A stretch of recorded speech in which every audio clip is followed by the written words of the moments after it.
Esse número do Urbanidades é uma parceria do Urban Data Brasil com o Arquivo Nacional, através da revista Acervo. E hoje nós estamos aqui divulgando o dossiê Espaços Urbanos e Metropolização no Brasil, de 1940 a 1970. O dossiê recebe apoio da FAPERJ e do CNPq. Eu sou um dos organizadores do dossiê, me chamo Samuel Oliveira, sou professor do Cefet do Rio de Janeiro, membro do Laboratório de Estudos da História do Mundo no Trabalho da UFRJ e atuo na pós-graduação em Relações Étnico-Raciais do Cefet e na pós-graduação em Memória Social da Unirio. Eu estou aqui com o Rafael Rajão Ribeiro. Rafael. Eu sou Rafael Rajão Ribeiro, também organizador do dossiê e professor do Instituto Federal de Educação, Ciência e Tecnologia do Ceará, o IFCE, atuando no campus Jaguaribe. Sou membro da direção da Associação Brasileira de História Oral e integrante do FULIA, UFMG, o núcleo de estudos sobre futebol, linguagem e artes da Faculdade de Letras da Universidade Federal de Minas Gerais. E hoje nós recebemos aqui dois autores de artigos no dossiê Espaço Urbano e Metropolização no Brasil.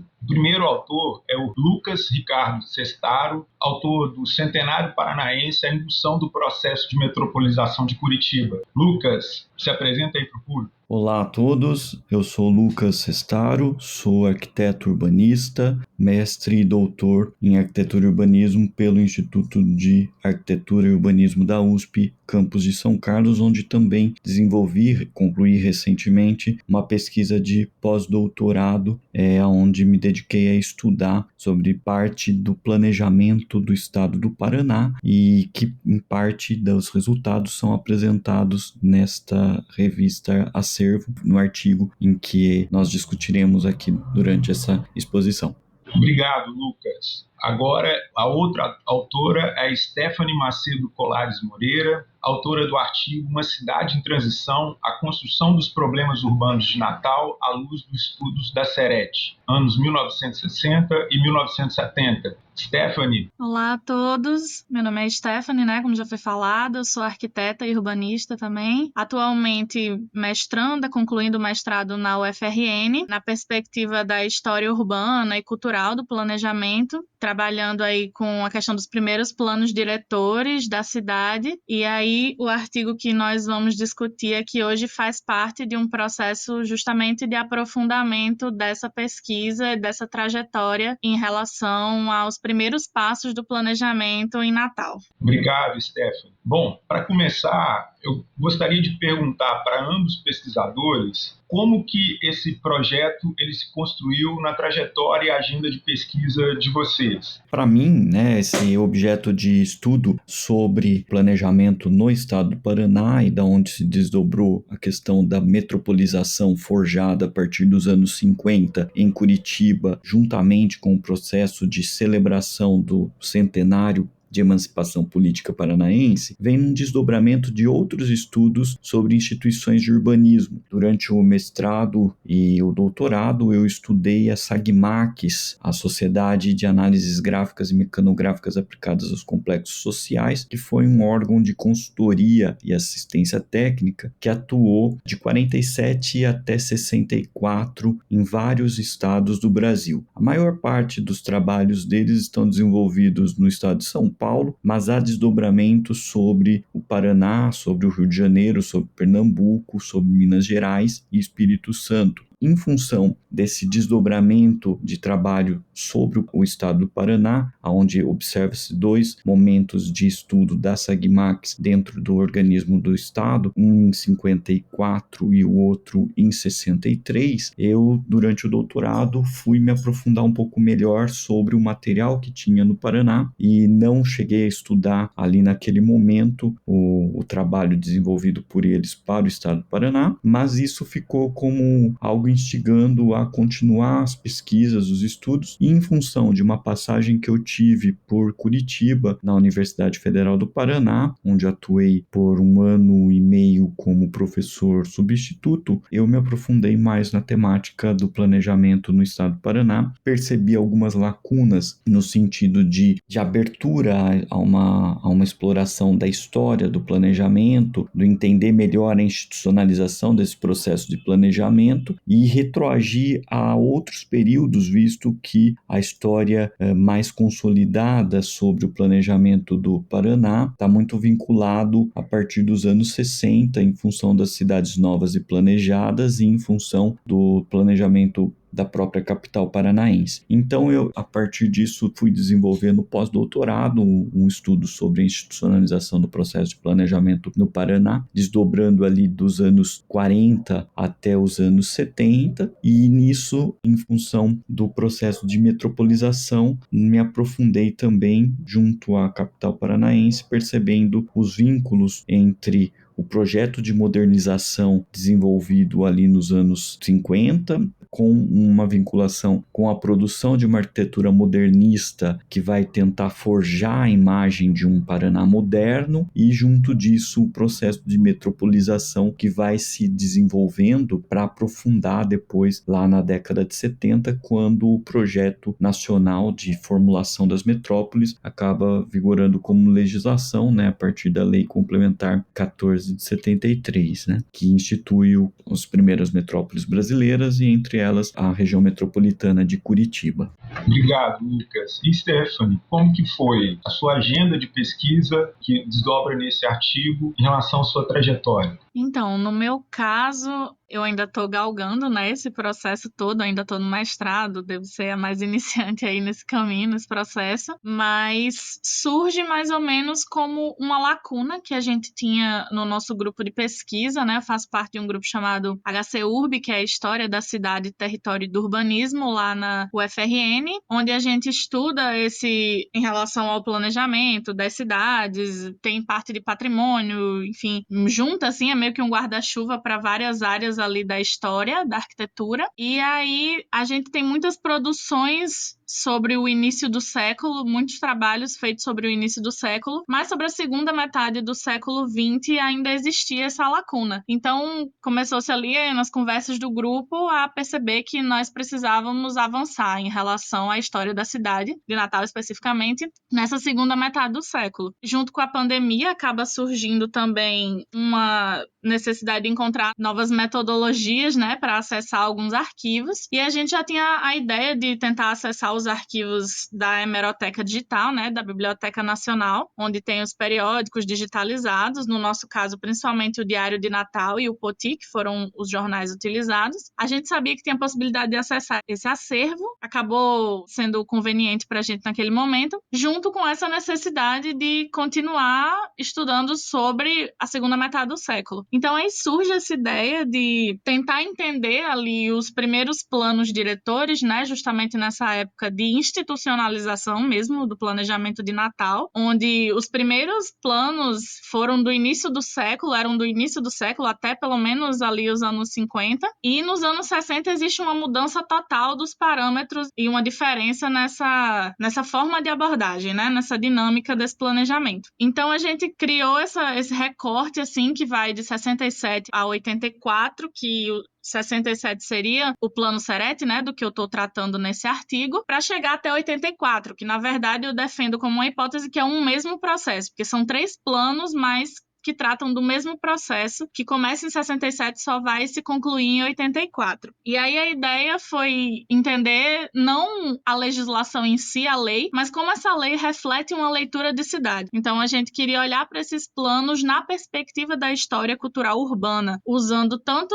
de uma narrativa, assim, historiograficamente falando, tanto da narrativa técnica, né, do plano em si, dos técnicos e de como acontece as pesquisas, a metodologia usada pelo escritório do Serete, quanto de uma outra narrativa, que é a narrativa dos jornais, né, que a gente foi buscar nesses jornais digitalizados da época. Então, nessa mistura aí de narrativas, está aí a tentativa de fazer uma leitura do que é essa Natal, o que é essa Natal da segunda metade do século, nesse novo ciclo de urbanização, metropolização, como é que se chega a isso e qual a importância desses novos planos, dessa nova instrumentalização do progresso, digamos assim, nessa nova etapa do planejamento. Dando continuidade, vamos falar um pouco mais então sobre o artigo do Lucas. E aí, Lucas, queria que você destrinchasse inicialmente um tema do seu artigo que, apesar de você ter o centro na questão da metropolização, que como você já bem colocou, ela vai se concretizar do ponto de vista legal só em 1973, você vai fazer um recuo para pensar iniciativas dos anos 40, principalmente dos anos 50. Então eu gostaria que você iniciasse falando para a gente um pouco quais as iniciativas de planejamento da região metropolitana de Curitiba a partir dos anos 1940. Assim, é importante a gente ter em mente, né, a questão metropolitana, o processo de institucionalização, como se dá e o que é a metrópole, como a gente conhece, e perceber que ela está vinculada a um projeto de desenvolvimento econômico, mas de extrema concentração desse desenvolvimento em torno de um polo central. E ali na década de 40, não só em Curitiba, mas se discutia projetos de metropolização, inclusive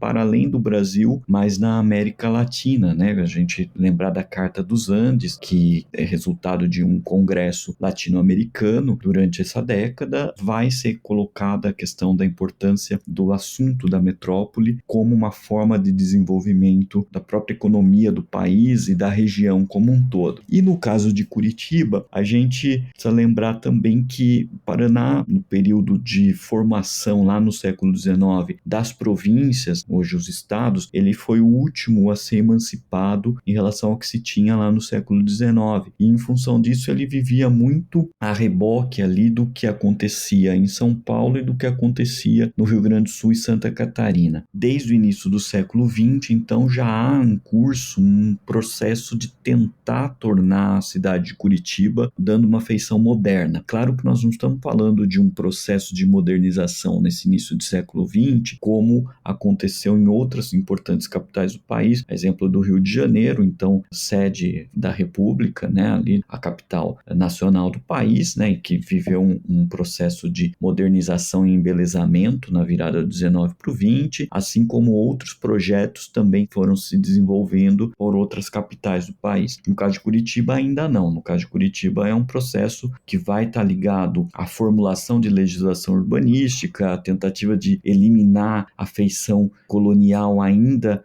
vinculada a edifícios construídos em madeira, a tentativa então de formar um quadrilátero central que impressionasse visualmente a imagem dessa cidade com sobrados, com casas de porte maior do que era o que você tinha no início do século XX, e que isso vai perdurar ali nos 30 primeiros anos do século XX como tentativa de modernização dessa cidade de Curitiba. É também importante a gente situar que nesse período o Paraná, né, até a década de 40, é um estado com pouquíssimas cidades, ele não tem 40 municípios ainda formados, e que boa parte desses municípios estão vinculados à porção mais ao sul do estado, mais próxima do estado de São Paulo, da divisa com o estado de São Paulo. É a partir da década de 40 que a gente começa a ter ação das companhias urbanizadoras que vão forjar essas cidades novas e planejadas durante ali a região do norte do Paraná. Então, você começa a ter uma distribuição mais espacial, de forma que o Pedro Calil Padiz, um economista, vai falar em déficit populacional, né? Uma necessidade de sustentar tudo isso em torno de um déficit populacional que não seria capaz de dar conta de todo um projeto de desenvolvimento econômico para sustentar um estado do porte do que se vislumbrava para o Paraná naquele período. E aí, então, voltando para a capital paranaense, na cidade de Curitiba, na década de 40, visto essa necessidade de modernização e os problemas também decorrentes da própria urbanização que vinha se desenvolvendo anos anteriores, né? Em 43, o Alfredo Agache é contratado pela prefeitura à época para desenvolver um primeiro plano urbanístico global para a cidade. O Agache, ele tinha tido a experiência no Rio de Janeiro, né, já estava bastante consolidado em torno da expertise dele no tema de urbanismo. Curitiba vai tentar tirar proveito dessa expertise para forjar um plano de urbanização para a cidade toda. Nesse plano de urbanização é pensada a expansão da cidade, os eixos de desenvolvimento dessa cidade, e a gente identifica que a partir dali, também em função do próprio êxito do plano, que conseguiu urbanizar regiões novas, criando novas áreas urbanas para essa cidade, ele também acabou por forjar a necessidade de uma migração para outras cidades do que hoje é a região metropolitana de Curitiba. Isso porque houve um encarecimento grande das terras na cidade de Curitiba. Por conta disso, parte da população que residia no entorno precisou deslocar para adequar os seus orçamentos a essas cidades. E esse plano ele vai ser todo desenvolvido durante os anos 40, juntamente com um processo em que no Paraná se desenvolvia as cidades novas ali na região norte, como Londrina, Maringá, que estavam sendo todas pensadas já a partir de um plano urbanístico que trazia características do que era o urbanismo moderno para a época. E Curitiba, então, vai perceber também a necessidade de se contrapor, né, de oferecer um projeto moderno para sua capital, em função de que essas cidades do norte elas estavam sendo figuradas como algo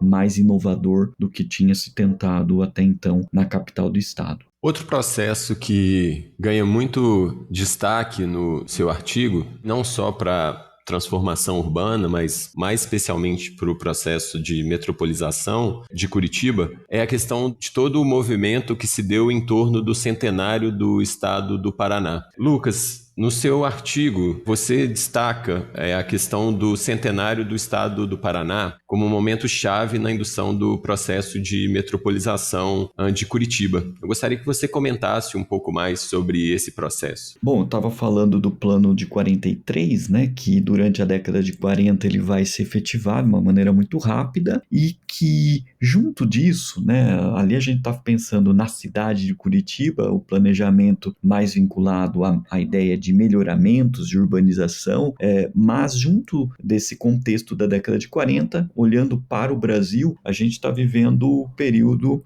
Vargas, né, da era Vargas, onde as ações de planejamento do Estado também estão sendo pautadas. E nesse momento, a gente está olhando para uma ação que está muito mais vinculada ao planejamento da administração do Estado, um planejamento econômico, do que propriamente um planejamento regional. Porém, a partir desse ideário forjado na máquina estatal do governo federal, isso vai trazer desdobramentos para os próprios estados, como a formação de departamentos de apoio aos estados e municípios, a formação de departamento de desenvolvimento municipal, né, e de assistência técnica ao município, que é o caso do Paraná, que vai ser forjado lá em 47. Isso durante o governo do Moisés Lupion, que ele se elege ali nesse período de 47 com uma agenda modernizante para o Paraná, e aonde ele vai entender a ação de planejamento que ela vai se efetivar sobre o território e que para desenvolver o Paraná era necessário olhar para o estado como um todo e desenvolver ações a partir de obras públicas. Então, um plano de obras ali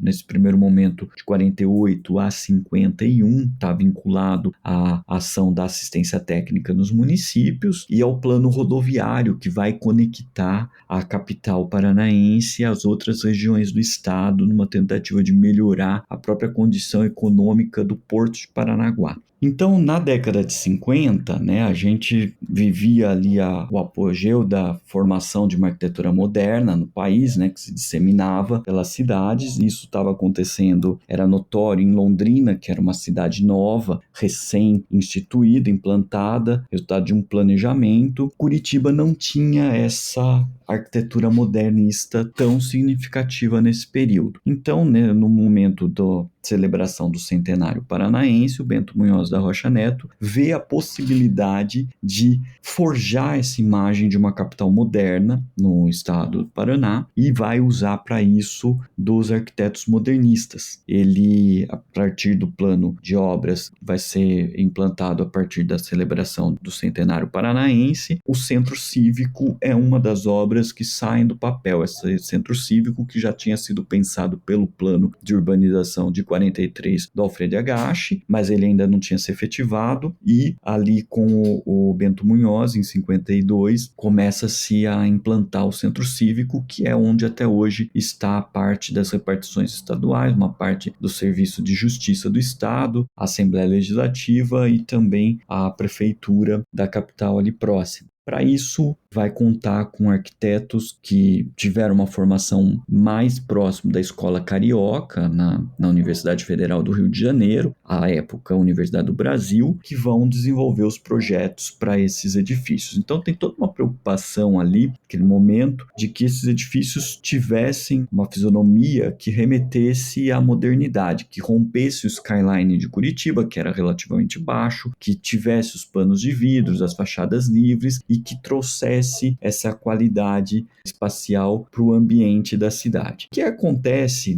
disso ser importante para formar a imagem da metropolização é que, em paralelo a essas obras de arquitetura que estavam sendo implementadas, você tem também a recuperação, em função das obras que o Bento Munhoz está empreendendo para a capital paranaense, você tem a recuperação da hegemonia da capital sobre outras regiões do estado. O plano rodoviário está também, em parte, sendo implantado, com isso tem uma ligação melhor para outras regiões do estado, mas você estanca, de certa medida, todo aquele crescimento que vinha tendo de forma muito acelerada em outras regiões do estado e retoma isso para uma polaridade do que era a capital. E isso está acontecendo no decorrer dos anos 50, quando também outras ações do governo estadual, aí já no governo seguinte, com a Pladep, vai se começar a pensar a questão das regiões, do desenvolvimento de cidades polos para o estado do Paraná,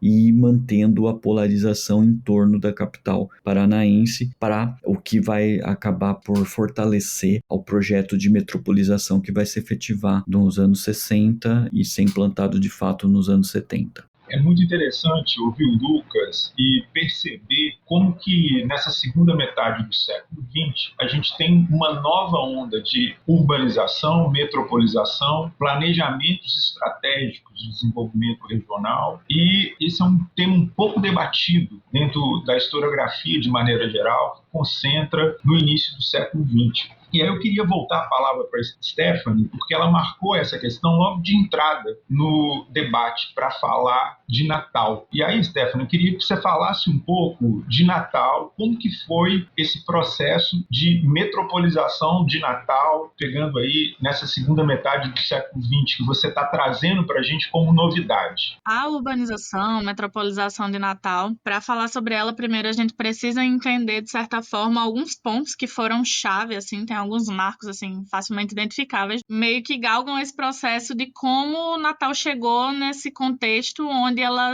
necessita dessa instrumentalização do planejamento. Então, assim, os anos 60, que é o início do recorte da minha pesquisa, são marcados por essa mudança na distribuição populacional, digamos assim, essa mudança de dinâmica rural-urbana, em que nesse novo ciclo de urbanização, a gente pode até falar de um contexto nacional, em números, assim, em que de 1950, quando se tinha 52 milhões de habitantes, que desses, praticamente 63% moravam no campo, para 93 milhões em 1970, já aí pulando os anos 60, a gente já tem uma população 56% urbana. Então, essa mudança de cunho populacional, junto com o golpe militar, quando entra em questão a ascensão desse governo, o milagre econômico e a desaceleração do crescimento depois, então essas três coisas que eu citei aí, digamos que tratam de um recorte que vai de 60 até 80, mais ou menos, é nesse contexto que Natal começa a pensar nisso,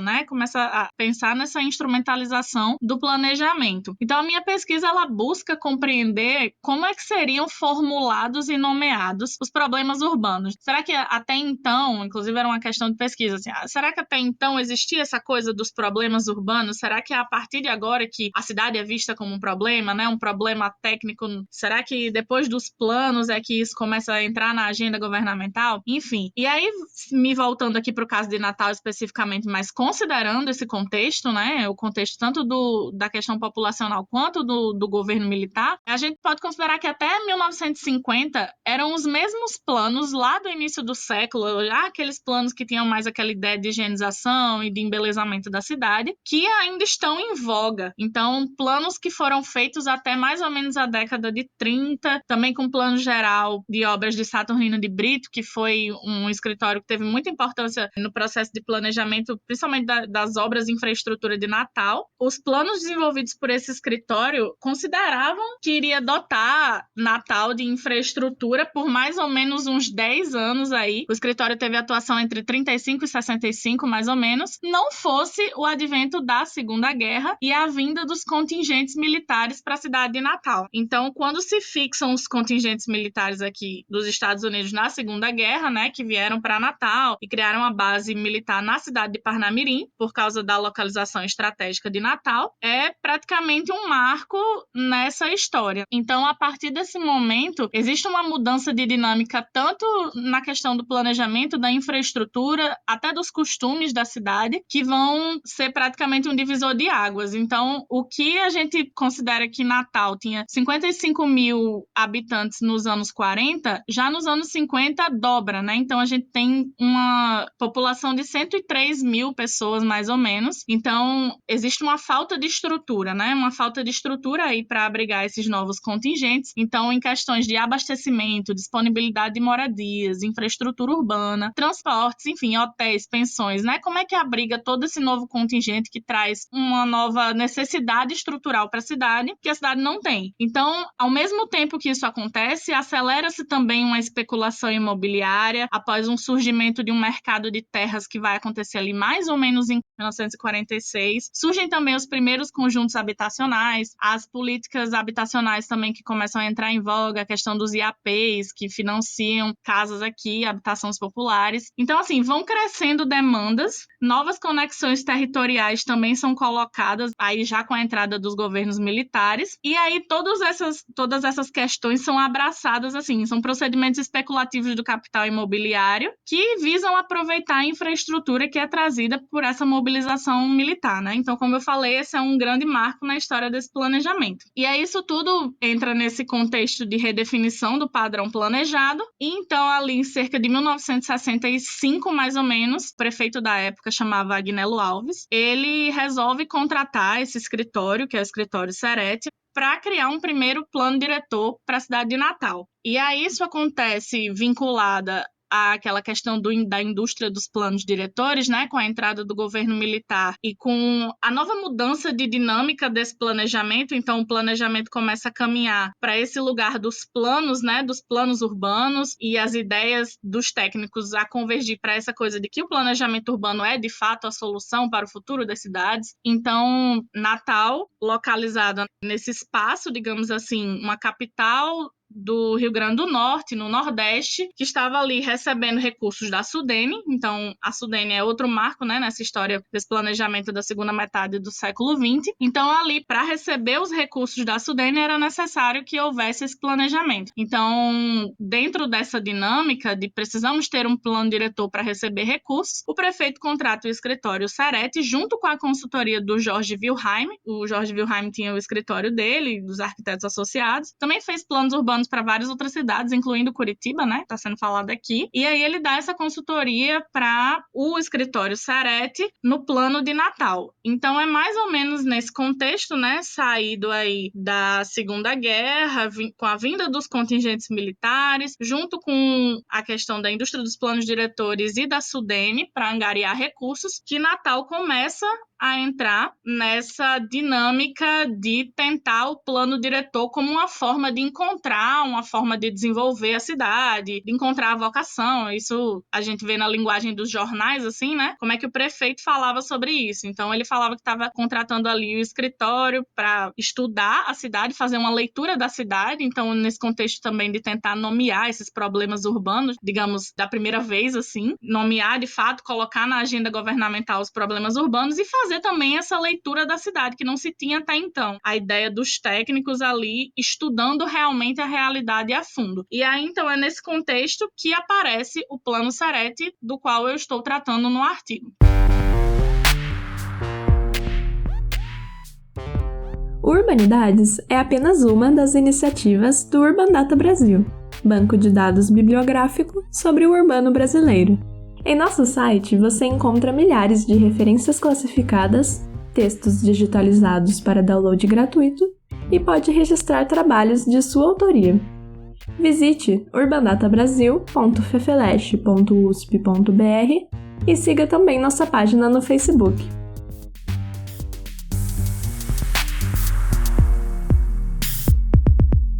Stephanie, eu acho seu tema muito instigante porque a gente, pelo menos no meu caso, trabalho com estudos urbanos há muito tempo e nunca tinha pegado um trabalho que aprofundasse de maneira pontual na cidade de Natal. E você faz essa retomada, essa discussão sobre a metropolização de Natal e mostra a centralidade do Plano Serete para esse planejamento urbano e regional do que vai se estabelecer nos anos 70 e aqui, né, você citou, até os anos 80. Eu queria um pouco que você explorasse essa questão. Eu queria que você falasse qual o papel do Plano Serete nessa definição do planejamento metropolitano de Natal. De fato, é muito interessante, assim, a forma como o Plano Serete se insere como um marco desse novo ciclo, porque ele acaba definindo um pouco como é que essa cidade vai olhar para os seus problemas a partir de então. Porque, digamos que até então não se tinha juntado todos esses técnicos, uma equipe multidisciplinar ali em torno de realmente de se debruçar sobre a cidade. E aí, nesse momento,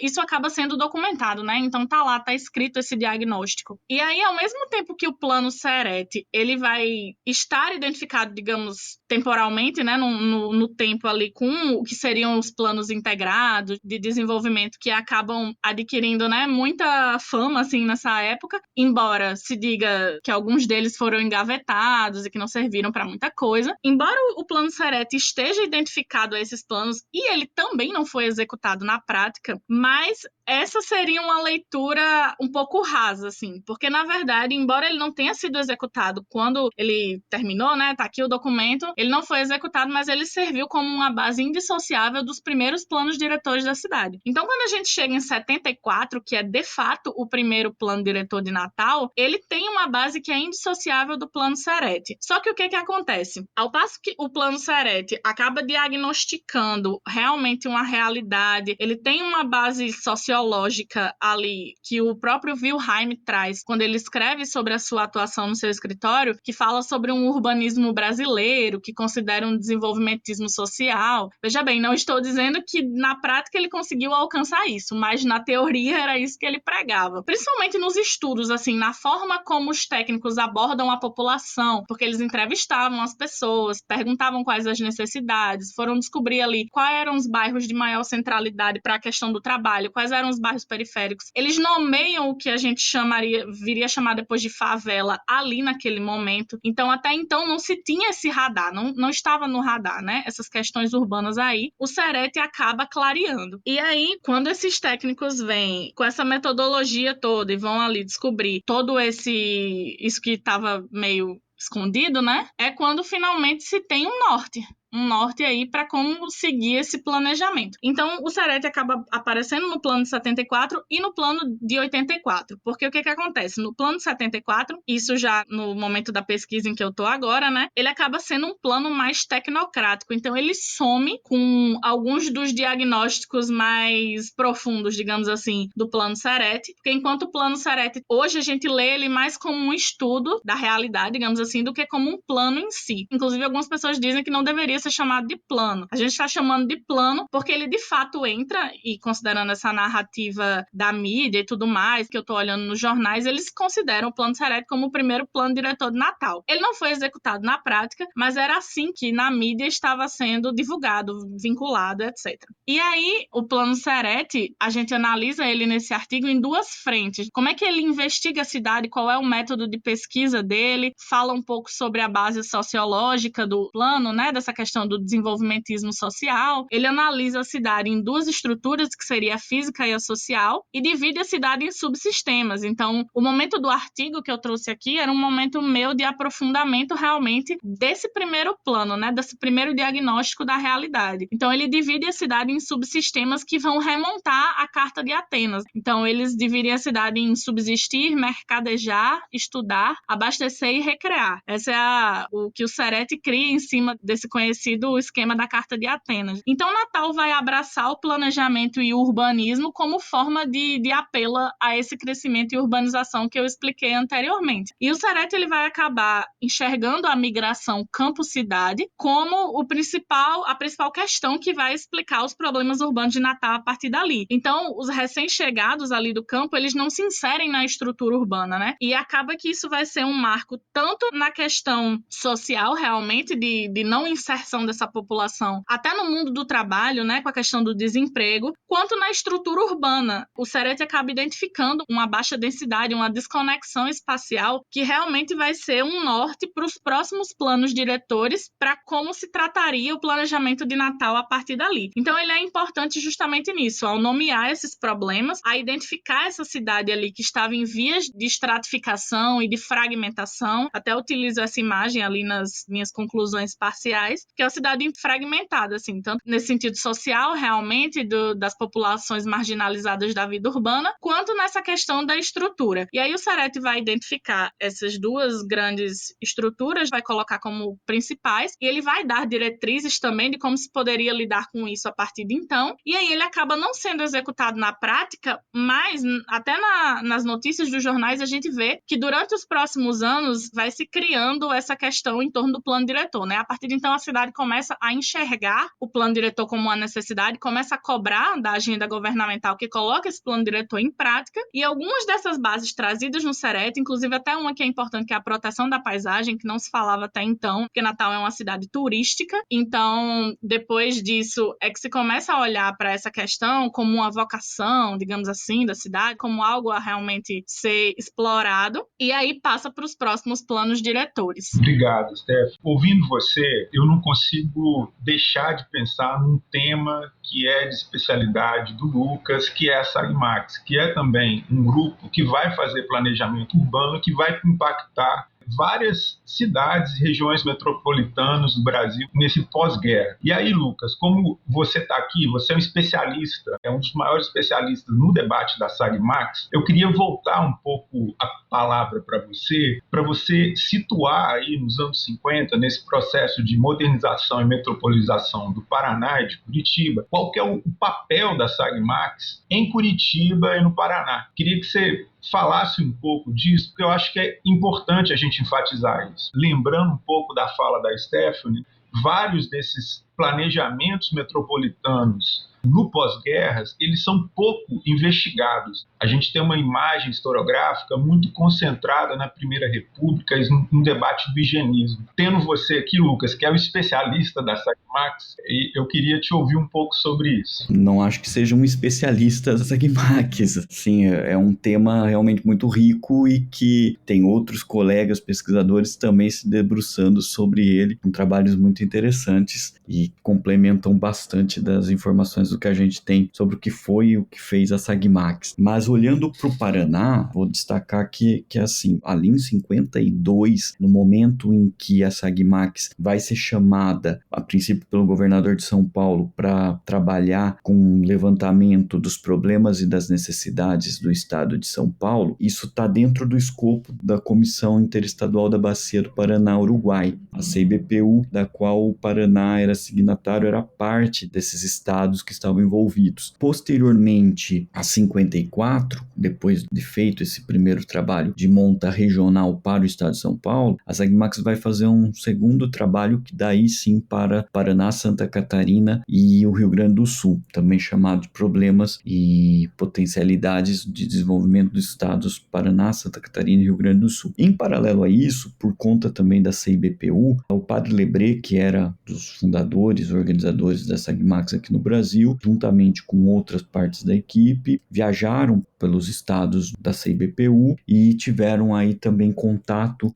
no Paraná em 52, de forma que em 54 eles apresentaram um primeiro plano de regionalização do estado. Eles então já identificaram ali em 53 e 54 as polaridades, as subpolaridades, subcentros do estado do Paraná e apresentaram isso para o governo do estado à época, que depois, mais tarde, pela PLADEP, vai embasar o estudo de regionalização, primeiro estudo oficial de regionalização do território paranaense, e depois, em 63, a SAGMAX retorna, daí durante o governo do Ney Braga, para desenvolver o Plano de Desenvolvimento do Paraná, onde também retoma a ideia das cidades polos e trabalhando com toda a questão da regionalização, que quando o IBGE vai concluir isso no início de 70, e aí o IPARDES, que é o instituto responsável pelo planejamento do estado, vai apresentar em 73 o plano de distribuição regional, também pensando na questão dos serviços estaduais, então quais as cidades receberiam as sedes de serviços estaduais descentralizados junto da máquina do governo estadual. Em 73, quando a gente olha para os mapas do que era a primeira ideia lá de 54 da SAGMAX, depois do Plano de Desenvolvimento do Paraná de 63 e do que é implementado a partir de 73, as alterações são muito pequenas, de forma que a SAGMAX teve um papel muito importante em olhar para esse território paranaense e conceber, ainda que se fale muito pouco desse papel que ela teve nas ações de governo, mas ela foi um ponto importante, sim, no planejamento territorial do que o Paraná é hoje.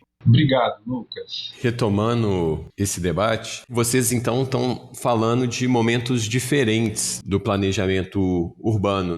Quando a gente está falando sobre a metropolização, vocês estão mostrando que é um processo que, do ponto de vista do planejamento, ele está vivenciando alterações. E nesse sentido, eu gostaria que vocês comentassem como que ocorreu esse deslocamento de uma ênfase em intervenções de perfil mais arquitetônicas para uma tentativa de um planejamento mais abrangente, né? Muito identificado com os planos diretores, que buscavam aí controlar os fluxos urbanos, por exemplo. Como que isso no planejamento de Curitiba e de Natal foi marcado? Retomando um pouco algo que eu já havia até dito antes, mas essa entrada, a ascensão do governo militar, do governo autoritário, realmente influencia completamente nessa nova dinâmica que tem esse planejamento. E aí isso influencia no planejamento de Natal, considerando justamente que essa nova dinâmica marcada pela indústria dos planos diretores, de certa forma, influenciava bastante para que as cidades fizessem planos diretores, porque muitas capitais do Nordeste acabaram entrando nessa onda da industrialização e tudo mais por causa dos recursos da Sudene. Então, chegou um certo momento que para receber recursos era necessário que se houvesse planejamento. Então, Natal, à época, né, mais ou menos 1965, também entra nessa onda de angariar recursos da Sudene para conseguir continuar esse processo de desenvolvimento. A influência maior é essa em relação ao plano SERET, principalmente, que é esse primeiro plano que vai dar start nesse novo ciclo de urbanização de Natal, é que ele está identificado ali, principalmente com esses planos de desenvolvimento integrado, que acabam ganhando muita força no governo militar. Esses planos de desenvolvimento econômico que eram feitos ali com equipes, com técnicos, equipes multidisciplinares, e o SERET, ele se identifica a esses planos, a esse momento, né? Justamente porque antes disso, Natal tinha passado por uma lacuna entre planos, digamos assim, entre os planos lá do início do século, que já estavam identificados a esse primeiro momento que você sinalizou, e ela só vai ter um plano urbano novamente já nessa segunda época. Então, bem nesse marco aí que você está sinalizando, que é quando o planejamento já está identificado aos planos diretores, é que Natal entra em cena por causa desses recursos vindos do governo federal para começar esse planejamento já identificado aos planos diretores. Então, é dessa forma que o planejamento urbano de Natal vai estar identificado a esse novo ciclo de urbanização marcado pelos planos urbanos de desenvolvimento integrado. Lucas, no seu caso, assim, me corrija se eu estiver errado, mas me parece que no caso de Curitiba há ainda uma certa convivência entre esses dois modelos. Fala um pouco mais sobre isso. Tá, eu vou aproveitar a sua questão, Rafael, também para fazer uma correção sobre a data da Carta dos Andes, né? Que eu falei que lá nos anos 40 já se inicia uma discussão sobre o processo de metropolização, que é fato, mas é só nos anos 50, em 58, mais precisamente, vai sair essa Carta dos Andes falando da questão da metrópole na América Latina. E então tá todo num bojo de acontecimentos. A Stephanie coloca o papel do governo militar frente ao processo de institucionalização das metrópoles no Brasil, mas eu acho que antes do governo militar, né, a gente já tem uma discussão também que está em voga falando dos processos de metropolização. Ao perceber a questão do próprio desenvolvimento, da industrialização, se percebe que o plano diretor ele precisa ser mais amplo do que pensar só o município.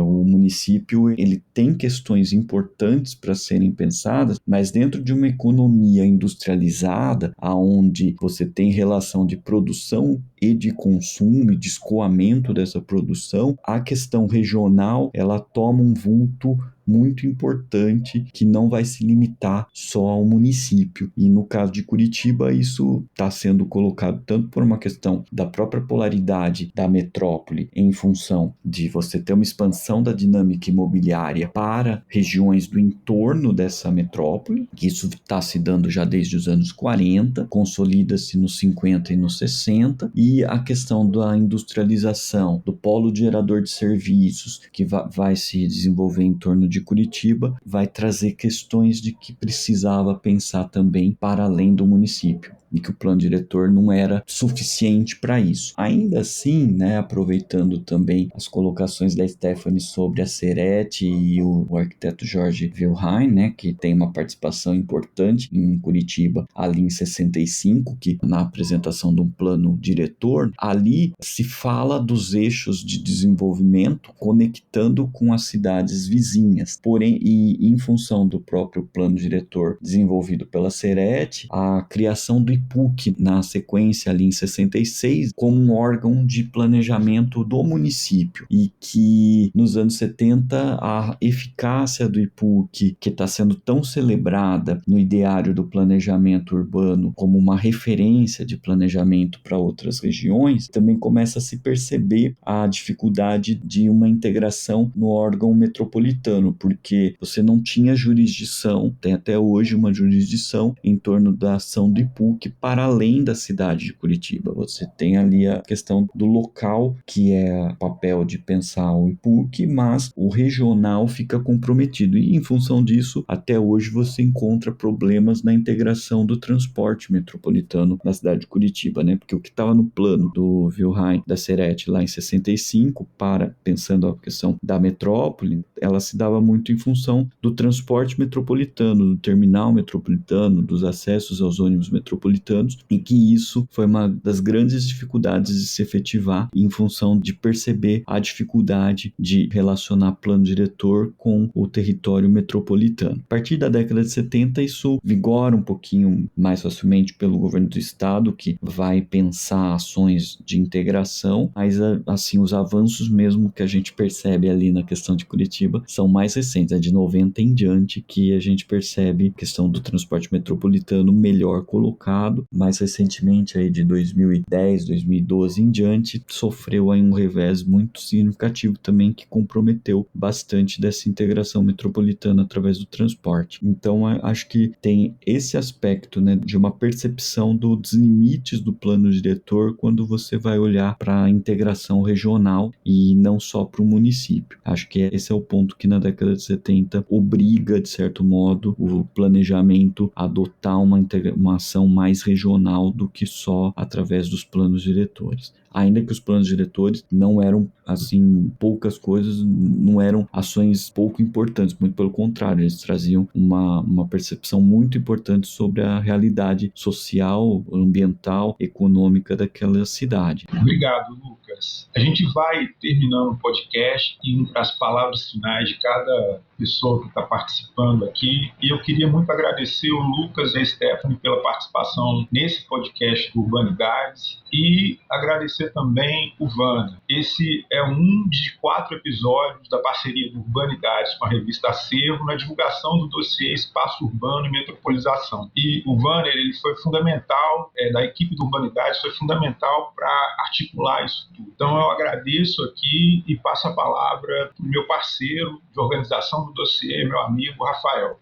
Igualmente, eu gostaria de agradecer a participação do Lucas, da Stephanie nesse episódio e falar que é muito legal essa conversa por a gente perceber que o que está nos artigos é só uma pequena parte de pesquisas que são muito mais profundas, muito mais abrangentes. Eu acho que essa conversa é instigante, espero que quem tenha chegado até aqui com a gente fique também animado para ler e conhecer mais sobre os artigos desses pesquisadores. E aí então passo a palavra para eles, para que eles possam também fazer aí a sua despedida. Agradeço aí a oportunidade até de, enfim, dar um espaço para falar sobre o planejamento de Natal, trocar ideias com pessoas de outros estados, saber de outras pesquisas, assim, é sempre interessante nessa perspectiva aí, justamente como você falou antes, a mesma lacuna que a gente tem lá no grupo parece que se tem, né, também em relação a essa segunda metade do século, a esse planejamento, então é interessante que a gente volte nossos olhares para isso. E aí só agradecer mesmo a participação e a interação aqui muito instigante, interessante entre a gente. Eu quero agradecer ao Rafael, Samuel, pela oportunidade, por esse nosso bate-papo produtivo e pela edição da revista que vocês desbravaram aí com muito afinco, trazendo muitas contribuições no campo da historiografia do urbanismo e planejamento regional. Também cumprimentar a Stephanie pelo trabalho, aproveitar e mandar um abraço lá para Natal para um dos coautores, né, o Jorge, com quem eu convivi aqui em São Carlos também durante o mestrado, e agradecer pela oportunidade da gente interagir, da gente trocar essas informações das diferentes regiões do país e verificando, né, como a Stephanie colocou, essa lacuna da segunda metade. Eu acho que os anos 50 e 60 tem bastante coisa a ser vista ainda e é importante que a gente perceba a formação aí de rede de pesquisa em torno disso. Com bastante satisfeito e assim, agradecido por ter trazido um pouquinho de contribuição no que foi possível aí junto desses outros pesquisadores, junto ao Samuel e ao Rafael, aqui na revista Acervo.